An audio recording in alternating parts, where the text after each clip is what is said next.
যৌথ বাহিনী এই অভিযান পরিচালনা করবে এবং আমরা নিশ্চিতভাবে ইনশাল্লাহ আশাবাদী যে আমরা এগুলো উদ্ধার করতে সক্ষম হব।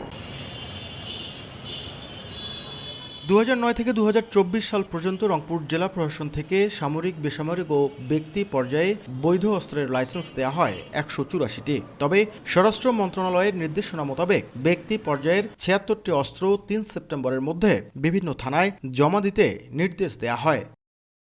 লাইসেন্স দেয়া এসব বৈধ অস্ত্রের মধ্যে রয়েছে শটগান, একনলা বন্দুক, পিস্তল ও রাইফেল। শেষ দিন 3 সেপ্টেম্বর পর্যন্ত জমা পড়েছে 58টি অস্ত্র। জেলা প্রশাসন জানায়, সময়মতো অস্ত্র জমা দিতে জেলা ও উপজেলা পর্যায় পর্যন্ত অবগত করা হয়েছে। যাচাই বাছাই করে দেখব যে কারা জমা দিল এবং কারা জমা দিল না।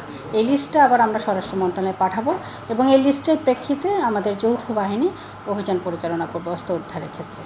নির্দিষ্ট সময়ের মধ্যে অস্ত্র জমা না দেয়ায় সব অস্ত্রই অবৈধ হিসেবে গণ্য করা হবে।